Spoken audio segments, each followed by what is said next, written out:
इस वीडियो में हम एक बॉल को ऊपर फेंकने वाले हैं और फिर इसके मोशन को स्टडी करके हम इसके डिस्प्लेसमेंट का फंक्शन लिखने वाले हैं टाइम के हिसाब से। तो आइए एक बार देख लेते हैं कि हो क्या रहा है। अब देखिए, अब अगर इस बॉल को मैं ऊपर फेंकूंगा तो 1 सेकंड बाद मान लीजिए बॉल कहीं यहाँ पहुंच जाती है। तो फिर अगर मैं तब आपसे पूछूं कि इसकी डिस्प्लेसमेंट कितनी होगी, तो आप कहिएगा कि ये बॉल जो है अपने इनिशियल पोजीशन से इतना डिस्प्लेस होगा। फिर 1 सेकंड बाद हो सकता है बॉल कहीं यहाँ पहुंच जाए, फिर इसका डिस्प्लेसमेंट पूछें तो आप बोलिएगा कि इसका डिस्प्लेसमेंट कुछ ऐसा होगा, इतना। फिर हो सकता है कि 1 सेकंड बाद ये वापस गिरने लगे, तो गिर के ये यहाँ तक आ जाए, तो फिर इसका जो डिस्प्लेसमेंट है वो कम होने लगेगा, फिर इसका डिस्प्लेसमेंट हो जाएगा कुछ इतना। और फिर 1 सेकंड बाद ये वापस ज़मीन पे आ जाए तो इसका डिस्प्लेसमेंट फाइनल हो जाएगा 0। तो अब हमें करना क्या है कि हमें इसी मोशन को पढ़ के एक ऐसा इक्वेशन लिखना है, एक ऐसा फंक्शन लिखना है डिस्प्लेसमेंट का, जिसमें कि अगर मैं समय डालूं, कुछ भी समय डालूं, तो मुझे ये पता चल जाए कि उस समय पे बॉल कितना डिस्प्लेस्ड है अपने इनिशियल पोजीशन से।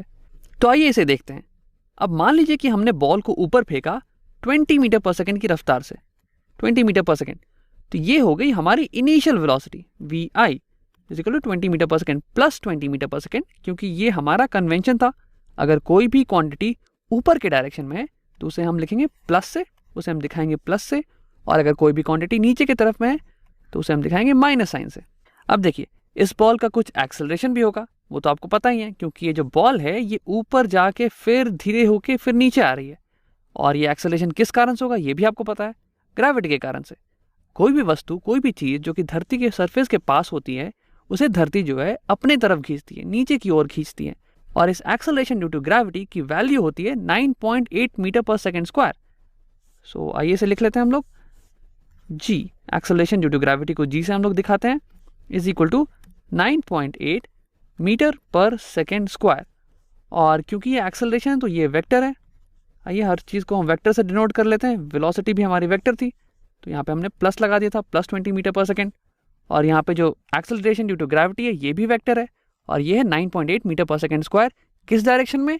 नीचे के डायरेक्शन में, क्योंकि धरती हमेशा हर चीज़ को अपने तरफ खींचती है, नीचे के डायरेक्शन में। तो इसके लिए हम लोग साइन का यूज़ करेंगे, माइनस साइन का यूज़ करेंगे। अब एक चीज़ मैं आपको ये और बताना चाहूँगा कि ये जो एक्सेलरेशन ड्यू टू ग्रेविटी है माइनस 9.8, ये जो है ये घटता चला जाएगा जैसे जैसे आप धरती से दूर जाएंगे। लेकिन अब क्योंकि हमारा बॉल जो है ये धरती के बहुत ही पास ही रह रहा है, कुछ 10-20 मीटर ही जा रहा होगा ये, तो इस दूरी के अंदर, इस दूरी के बीच में जो एक्सेलरेशन की वैल्यू है ये चेंज नहीं होती, ये मान लेते हैं। और इसलिए हम लोग इसे 9.8 मीटर पर सेकेंड स्क्वायर फिक्स रख के सारे कैलकुलेशन करेंगे। तो आइए हम लोग डिस्प्लेसमेंट कैसे टाइम के साथ वेरी करता है, कैसे बदलता है, ये निकालने की कोशिश करते हैं। तो हमने देख लिया कि वेलोसिटी हमें पता है 20 मीटर पर सेकेंड, और एक्सेलरेशन ड्यू टू ग्रेविटी हमें पता है माइनस 9.8 मीटर पर सेकेंड स्क्वायर। और हमें निकालना क्या है? हमें निकालना है डिस्प्लेसमेंट एस। और हमें ये पता है कि एस क्या होता है? एस होता है V average into time, into change in time, delta T.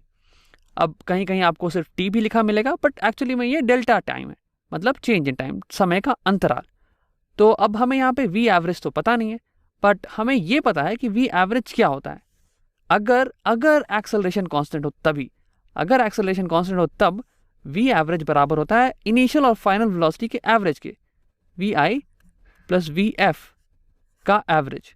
अब ये हो गई आपकी एवरेज वेलोसिटी जब आपका एक्सेलरेशन दिया हुआ था। अब यहाँ पे मुझे वी एफ तो पता नहीं है, फाइनल वेलोसिटी। तो अगर आपको एक्सेलरेशन दिया हुआ है तो आप फाइनल वेलोसिटी किसी भी टाइम टी पे निकाल सकते हैं। जैसे कि मान लीजिए कि आपका इनिशियल वेलोसिटी था 2 मीटर पर सेकेंड और आपका एक्सेलरेशन दिया हुआ है 1 मीटर पर सेकेंड स्क्वायर। इसका मतलब ये हुआ कि प्रति सेकेंड वेलोसिटी बढ़ रही है 1 मीटर पर सेकेंड से। तो डेल्टा टी टाइम बाद आपकी वेलोसिटी कितने से बढ़ेगी? डेल्टा टी इंटू एक्सेलरेशन से बढ़ जाएगी। तो आइए इसे एक बार लिख लेते हैं। ये हो जाएगा हमारा वी इनिशियल, और ये वेक्टर है, मुझे सब जगह वेक्टर साइन लगा लेने दीजिए, वी इनिशियल। और आपका वी फाइनल हो जाएगा V initial plus acceleration into delta T, और ये पूरी चीज डिवाइडेड बाय 2 है।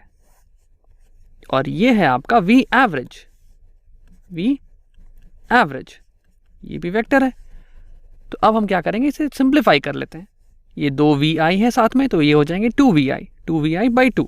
तो इसे लिख लेते हैं, ये हो जाएगा 2 वी आई डिवाइड बाई 2, और ये 2 से 2 कट जाएगा, प्लस यहाँ पे आएगा a vector into delta t vector divide by 2। ये हो गया हमारा वी एवरेज। अब हम क्या करेंगे, अब हम डिस्प्लेसमेंट निकाल लेते हैं। तो डिस्प्लेसमेंट हो गया S is equal to V average, जो कि है ये वी एवरेज हमारा आया है V I plus A vector into delta T by 2, और ये पूरी चीज़ मल्टीप्लाइड है डेल्टा टी से। अब इसे सिंप्लीफाई कर लेते हैं, तो हमारे पास आ रहा है V I into delta T plus acceleration. अब एक्सेलरेशन यहाँ पे क्या है, जी, एक्सेलरेशन यहाँ पे जी दिया हुआ है, तो प्लस यहाँ पे आ जाएगा जी इंटू डेल्टा टी, तो डेल्टा टी का होल स्क्वायर, और ये पूरी चीज़ डिवाइडेड है 2 से। तो ये हो गई हमारी डिस्प्लेसमेंट वेक्टर। और किसी किसी किताब में आपको ये लिखा हुआ मिलेगा कि डिस्प्लेसमेंट इज ऐसे भी, S is equal to U T plus half A T square, U T plus half A T या फिर जी टी स्क्वायर। अब देखिए यहाँ पे वी आई को हमने बस यू से लिख दिया है और डेल्टा टी को हमने टी से लिख दिया है, तो ये दोनों ही फॉर्मूले जो है बिल्कुल ही सेम है, इनमें कोई अंतर नहीं है। तो ये तो था हमारा डिस्प्लेसमेंट का फंक्शन, बॉल के डिस्प्लेसमेंट का फंक्शन, मतलब कि बॉल किस टाइम पे कितनी दूर है अपने इनिशियल पोजीशन से। और अब हम आगे क्या करने वाले हैं कि इसी बॉल के डिस्प्लेसमेंट का ग्राफ बनाएंगे टाइम के हिसाब से।